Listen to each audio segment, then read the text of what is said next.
जय हिंद दोस्तों। तो जिस चीज़ का हमें इंतजार था, आखिर जो रेजिस्टेंस था 25,000 का, वो भी आज निफ्टी ने क्रॉस करा है। हालांकि जो शुरुआत हुई थी आज के दिन की, गैप अप से ज़रूर ओपनिंग हुई थी मार्केट की, लेकिन उसके बाद एक अच्छा करेक्शन दिख रहा था। 150 से 200 पॉइंट का करेक्शन दिखा निफ्टी में, लेकिन 1:30 से 2 बजे के करीब मार्केट रीबाउंड हुआ। तो ऐसे क्या रीजंस रहे कि निफ्टी कहाँ करेक्शन 150 से 200 पॉइंट का था और वहां से करेक्शन ऊपर आ गया? तो उसका मंथन करेंगे और हम जानने की कोशिश करेंगे कि हमें आगे क्या करना चाहिए। जो हमें न्यूज़ आई वो ये आई कि ट्रंप ने ये कहा है कि India is ready to drop all the tariffs on the imported goods from United States of America. ये बिजनेस स्टैंडर्ड न्यूज में छपी है ये न्यूज।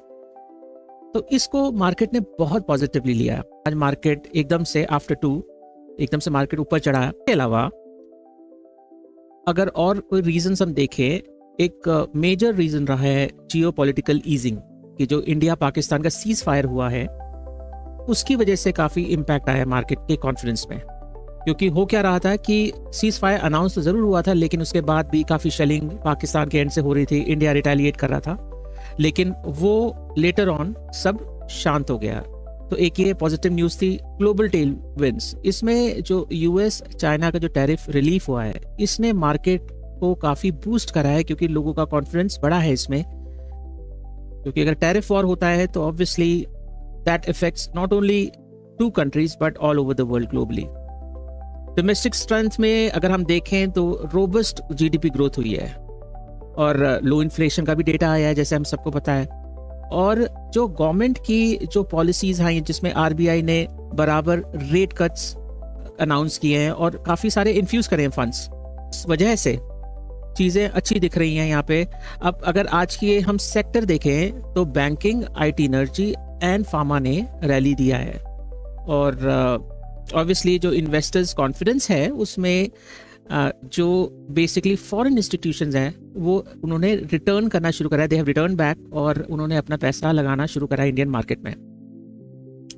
तो सितंबर 2024 से लेके फरवरी 2025 तक एक मार्केट के लिए करेक्शन था, करीब 17 से 18% करेक्शन था, लेकिन वो करेक्शन एज एन इंडेक्स पे था।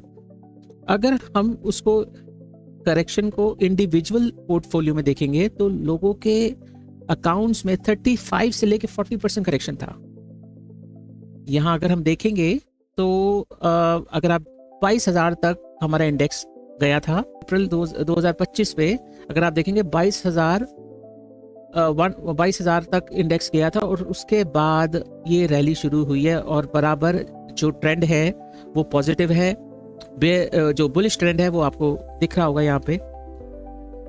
तो मेरा ये मानना है कि अब चीजें सेटल हो रही है इंडियन मार्केट में और यहाँ पे हमको ये देखना है कि हमें स्टिल जो बाइंग करनी है वो सिलेक्टिव बाइंग करनी है। हमें इस आवेश में नहीं आना कि हमें बस पैसा लगाना है क्योंकि स्टॉक मार्केट ऊपर जा रहा है, ऐसा नहीं है। ये जो टाइम है यहाँ पर जिन्होंने पैसा लगा दिया 22,000 पे, ये उनके लिए टाइम है जहाँ पे वो अपना प्रॉफिट बुक करें। लेकिन अगर यहाँ से जो फ्रेश एंट्री कर रहा है उनको बहुत सोच समझ के सिलेक्टिव बाइंग करनी है और अपनी जो इन्वेस्टमेंट है, अगर मान लीजिए अगर आपके पास 100 रुपीज हैं तो आपने अपनी सारा पैसा जो है वो इक्विटी में नहीं डालना है, आपने उसको डाइवर्सिफाई करना है। 50 रुपए आप डालिए इक्विटी में और 50 रुपए आप डालिएगा ईटीएफ्स में। ETFs could be for gold ETFs, for silver ETFs और निफ्टी के ईटीएफ्स है उसमें डालिए, तो जिससे आपका जो इन्वेस्टमेंट है डाइवर्सिफाई हो। तो बस आज इतना ही।